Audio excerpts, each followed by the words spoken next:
Telahim, Psalms, chapter 2, verses 7 to 9, with commentary following. I will declare the decree. Yahweh has said unto me, You are my son. This day I have begotten you.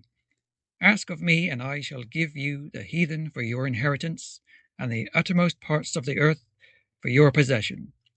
You shall break them with a rod of iron, you shall dash them in pieces like a potter's vessel. Here, the psalmist records a declaration from Yahweh concerning his anointed king. The passage states, You are my son. This day have I begotten you, and promises that the nations will be given as an inheritance and the ends of the earth as his possession.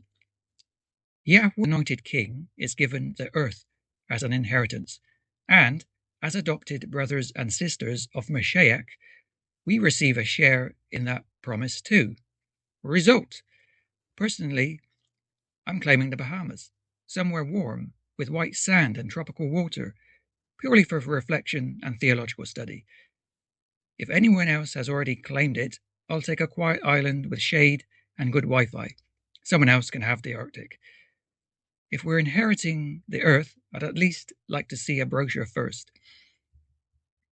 Yahweh's established king is granted authority to rule and to bring judgment upon rebellion, symbolized by ruling with a rod of iron and breaking the resistance of the nations like a potter's vessel.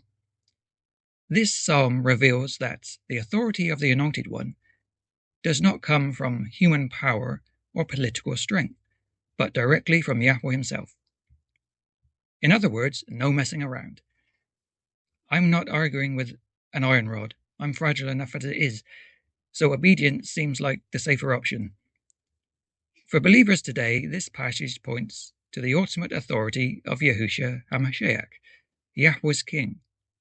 In a world where many reject the rule of Elohim, Telahim reminds us that Yahweh's plan cannot be overturned by human rebellion, which is reassuring because we're already doing a fairly terrible job of running things.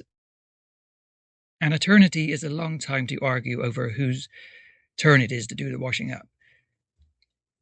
Those who follow Yahusha are called to live under his authority now, trusting that his kingdom will ultimately prevail over every opposing power. The psalm encourages believers to remain faithful and confident, knowing that the rule of Yahweh and his anointed will one day bring justice, restoration, and righteousness to all the earth. And we can finally stop pretending we had a better plan. Thank you for joining Enlighten. May wisdom guide your steps, and as always, praise Yahweh.